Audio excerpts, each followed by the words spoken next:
नमस्कार दोस्तों, I hope you are all doing good. तो सुरक्षा नीति के इस वीडियो में आपका स्वागत है। काफ़ी समय के बाद सुरक्षा नीति में एक इम्पोर्टेंट अपडेट आया, तो मैंने सोचा कि चलिए उसके बारे में एक वीडियो बनाया जाए। तो हाल ही में आपको पता है कि नए आर्मी चीफ का अपॉइंटमेंट हुआ है। तो लेट्स ट्राई टू अंडरस्टैंड कि जो नए आर्मी चीफ हैं उनके सामने अभी क्या क्या नई प्रायोरिटीज़ हैं और उनका क्या एक तरीके से नज़रिया है, क्या एक उनका ऑब्जेक्टिव है देखने का देश के सुरक्षा के इश्यूज़ को।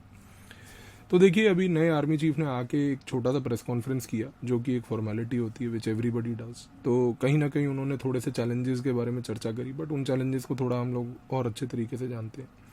तो पहले तो उन्होंने आके यही बात बोली कि भी देखिए कि पाकिस्तान बॉर्डर रिलेटिवली अब थोड़ा सा पीसफुल है, but that does not mean कि वो पीसफुल होने के बाद वहाँ पर कोई चैलेंजेस नहीं है। तो ये बात एक तरीके से सही भी है। पाकिस्तान के बॉर्डर पे काफ़ी सारे चैलेंजेस अभी भी चल रहे हैं। और सबसे बड़ी बात यह है कि उन्होंने ये बात बताई कि भाई जो पाकिस्तान का बॉर्डर है, जब से सीज फायर अग्रीमेंट साइन हुआ है 2022 फरवरी में, उसके बाद से कहीं ना कहीं एक तरीके से थोड़ा सा पीस देखने को मिला है। अब सबसे बड़ी चीज़ ये है कि पाकिस्तान बॉर्डर पे अभी भी एक तरीके से इलीगल ड्रग ट्रैफिकिंग का चैलेंज जारी है, और कहीं ना कहीं बीच बीच में छोटे छोटे इंस्टेंसेस ऑफ ड्रोन टेररिज्म हमें देखने को मिले हैं। तो उस कॉन्टेक्स्ट में अगर हम देखें तो कहीं ना कहीं पाकिस्तान बॉर्डर रिलेटिवली हम ये कहेंगे कि पीसफुल तो है, इन द सेंस कि इन्फिल्ट्रेशन और फायरिंग उतना नहीं हो रहा है जितना पहले होता था, बट अभी भी वहाँ पर चैलेंजेस हैं। दूसरा, आर्मी चीफ ने सरप्राइजिंगली नेपाल के बारे में चर्चा करी। उन्होंने बोला कि नेपाल का जो बॉर्डर है वो हम लोग पीसफुल तरीके से उसको रिजॉल्व करना चाहते हैं। नेपाल एक हमारा पुराना एक एंशंट रिलेशनशिप रखता है हमारे साथ, और नेपाल के साथ we want to have a problem, whichever problem they have we will try to resolve it through diplomatic dialogue.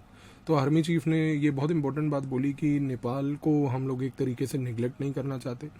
अच्छा देखिए, नेपाल का मेंशन करना ऑल्सो यहाँ पर इम्पोर्टेंट था, बिकॉज नेपाल एक छोटी कंट्री है, ठीक है। और अगर उस छोटी कंट्री का हमारे साथ कोई कंसर्न है, और अगर एक आर्मी चीफ के स्टेचर का आदमी अगर नेपाल के कंट्री के बारे में बात करता है, तो एक तरीके से वो पॉजिटिव सिग्नलिंग होती है कि कहीं ना कहीं भारत की तरफ से एक ऐसा इमेज दिखाया जाता है कि see we are not just bothered only about the Pakistanis और the Chinese etcetera, but we are also concern about any neighbour of ours who has a concern with us. So in that case the mention of Nepal has to be seen in a positive sense. Navy army chief ने navy के role के लेके और एक तरीके से coastal security के लेके भी उन्होंने चर्चा करी, और उन्होंने बोला कि भारत को कोस्टल सिक्योरिटी को लेके स्ट्रेंथन होना है, भारत को एक तरीके से फोर्स सिंक्रोनाइजेशन पे फोकस करना है। और आर्मी चीफ ने ये बहुत बड़ी बात है साथ में ये भी बोली कि तीनों जो फोर्सेज हैं, आर्मी, नेवी, एयरफोर्स, इन तीनों को एकजुट होकर भारत के लिए, उनकी सुरक्षा के लिए काम करना है। तो force synchronisation was one of the key themes that was talked about by the army chief. देखिए, with the disruption in the global supply chains caused because of the Russia Ukraine war, and also with kind of sanctions regime that has been imposed by the western countries, तो army chief ने एक चीज़ बहुत important बोली। उन्होंने कहा कि देखो, number one, we have to go for what is called as indigenisation of द डिफेंस फोर्सेज। तो indigenisation of defence forces is obviously very crucial, but apart from that अगर आप देखें तो आर्मी चीफ ने ये बात बहुत इंपॉर्टेंट बोली कि रशिया यूक्रेन कॉन्फ्लिक्ट से हमें एक बड़ी इंपॉर्टेंट सीख मिली है, और वो सीख ये मिली है कि we have to advance our indigenization। देखो, indigenization is something that has been talked about for a very long period of time। ऐसा तो है नहीं कि कोई indigenization हम लोगों ने पहली बार बात करी है, बट indigenization को एक थ्रस्ट देना और indigenization का एक वैल्यू को रियलाइज करना कि it is now crucial and it is significant, because if we are involve in some confrontation with our neighbour and the supply chains get disrupted, then indigenization is only going to help. तो कहीं ना कहीं government में आप एक चीज़ को ये समझ के चलिए, एक काइंड ऑफ अंडरस्टैंडिंग बैठ रही है आज की डेट में, और गवर्नमेंट में अंडरस्टैंडिंग ये बैठ रही है कि देखिए, हम चीज़ों को लाइटली नहीं ले सकते। गवर्नमेंट को अब कहीं ना कहीं धीरे धीरे अब ये समझ आ रहा है कि देखिए, जो भी स्थिति है भारत की, हम लोग अगर चाइना के साथ या पाकिस्तान के साथ किसी के साथ भी एक कॉन्फ्रंटेशन में अगर इन्वॉल्व रहेंगे, तो हमारे को सप्लाईज चाहिए होंगे। और क्योंकि हमारा मेजॉरिटी आर्म्ड फोर्सेज का जो इक्विपमेंट है अभी भी बाहर से आता है, लेकिन प्रॉब्लम ये है कि अगर बाहर भी क्राइसिस हो जाए तो फिर हम क्या कर सकते हैं। अब जैसे कि हमारा मेजॉरिटी डिफेंस हार्डवेयर रशिया से आता है, अब रशिया खुद एक लॉक्ड कॉन्फ्लिक्ट में यूक्रेन के साथ, और अमेरिका वहाँ पे सैंक्शन लगा रहा है। तो आज की डेट में भारत के लिए एक ये वेकअप कॉल है। वेकअप कॉल ये है कि भाई, अगर हमने अब इंडिजिनाइजेशन नहीं किया इस स्थिति के बाद भी, तो फिर हम कभी नहीं कर पाएंगे। तो आर्मी चीफ ने इंडिजिनाइजेशन पे काफ़ी प्रायोरिटाइज किया, उन्होंने काफ़ी फोकस किया इस चीज़ पे। सबसे महत्वपूर्ण चीज़ है कि अगर हम देखें कि भाई चाइना बॉर्डर पे आर्मी चीफ का क्या व्यू है, तो चाइना बॉर्डर पे सबसे पहले आर्मी चीफ ने बड़ी इंपॉर्टेंट चीज़ करी, जो कि बहुत रेयरली कभी कोई इतना सीनियर स्टेचर का आदमी करता है। उन्होंने हमें ये समझाया, भारत के जनता को, भारत के नागरिकों को ये बात बताई कि चाइना का इंटेंट क्या है। उन्होंने कहा कि चाइना का एक तरीके से इंटेंट है कि वो बॉर्डर डिस्प्यूट को, बॉर्डर इशू को अलाइव रखना चाहता है। चाइना का इंटेंट इसलिए है वो बॉर्डर डिस्प्यूट को अलाइव रखना चाहता है क्योंकि उसको ये पता है कि अगर बॉर्डर डिस्प्यूट सॉल्व हो गया तो मेरे पास उसके बाद कुछ हैपनिंग एलिमेंट नहीं बचेगा इंडिया के साथ रिलेशनशिप। तो कहीं ना कहीं भारत को अब ये चीज़ की समझ आने लग गई है कि एक पॉइंट के बियॉन्ड हम लोग चाइना को पुश नहीं कर सकते, क्योंकि अगर बॉर्डर इशू को सॉल्व करना है तो उसमें चाइना को ही एक मेजर रोल प्ले करना पड़ेगा। एंड चाइना को सबसे पहले इंटेंट डेवलप करना पड़ेगा। देखिए, हम लोग अपनी तरफ से हमेशा से रेडी हैं, हम लोग हमेशा से ये बात बोलते हैं कि we are ready to resolve the border dispute, you come and talk to us, but the Chinese don't have that intent, they don't want to solve this. That is an understanding that the government officials in India, that our strategic community has started developing today. And army chief ने एक चीज़ बोली कि we require a whole of nation approach to tackle China. अब what is the meaning of the word whole of nation? Whole of nation का मतलब ये होता है दोस्तों कि कहीं ना कहीं हम लोग अब ये चाहते हैं कि चाइना को टैकल करने के लिए कोई एक संस्था की ज़रूरत नहीं होनी चाहिए। यू नो, जैसे for example whole of nation का मतलब होता है कि there has to be an integrated collaborative approach to basically tackle the problem of China. तो उन्होंने क्या बोला? उन्होंने सबसे इंपॉर्टेंट बात ये बोली कि कहीं ना कहीं आज की डेट में चाइना को टैकल करने के लिए we require multiple agencies. So for that matter he said कि it's not that just the army is alone sufficient to tackle China. Army एक एलिमेंट, एक रोल प्ले करेगी। आर्मी के साथ साथ डिप्लोमेसी का रोल होगा। डिप्लोमेसी को एक टॉक्स का एक इनिशिएटिव एंगेज करके चाइना के साथ रखना है। सिमिलरली इंटेलिजेंस कम्युनिटी का रोल होगा। इस कॉन्टेक्स्ट में उन्होंने ISR, intelligence surveillance and reconnaissance reforms की बात करी। तो इंडिया में उन्होंने बोला कि इंटेलिजेंस, सर्वेलेंस, रिकनाइसेंस के ऊपर अब काफ़ी फोकस किया जा रहा है। तो उन्होंने ये बोला कि देखिए, चाइना को टैकल करने के लिए सिर्फ एक मिलिट्री एक संस्था नहीं हो सकती है, हमारे को एक होल ऑफ नेशन अप्रोच चाहिए। होल ऑफ नेशन अप्रोच में मिलिट्री अपना रोल प्ले करेगी। मिलिट्री का रोल ये रहेगा कि चाइना को जो है स्टेटस को ऑल्टर करने का मौका नहीं दिया जाए बॉर्डर पे। तो मिलिट्री अपना एक लिमिटेड रोल प्ले कर रही है। बट हाँ, जब जहाँ जहाँ एरियाज़ में चाइना ने स्टेटस को ऑल्टर किया है, उन एरियाज़ में रिजॉल्व करने के लिए डिप्लोमेसी को आगे आना पड़ेगा और डिप्लोमेसी को उस एरिया को वहाँ पर आगे ले जाके बातचीत करके मसला हल करना पड़ेगा। तीसरा फिर उन्होंने बोला कि भाई एक तरीके से इंटेलिजेंस कम्युनिटी का अलग रोल होगा।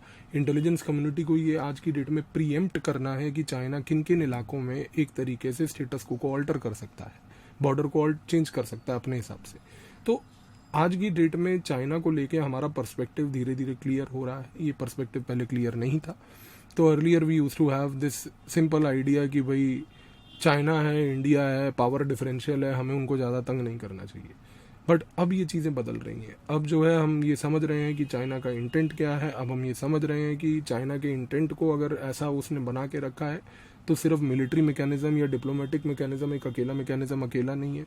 एक फ्यूजन अप्रोच चाहिए, एक होल ऑफ नेशन अप्रोच चाहिए, जिसमें मिलिट्री अपना रोल प्ले करेगी, डिप्लोमेसी अपना रोल प्ले करेगी, इंटेलिजेंस अपना रोल प्ले करेगी। सबको मिल बांट के काम करना है, एकजुट होकर काम करना है। अब लास्टली अगर हम फाइनल एक एनालिसिस करते हैं इंडिया के रीसेंट सिक्योरिटी चैलेंजेस के लिए, अभी मेन लर्निंग क्या है? देखो, जो पिछले 2 साल से लगभग हम लोग चाइना से एक स्टैंड ऑफ में लगे हुए हैं, और वो स्टैंड ऑफ कुछ ऐसा था कि भाई एक तरीके से लद्दाख में हुआ, लद्दाख से स्पिल ओवर होकर अभी ईस्टर्न सेक्टर में चला गया।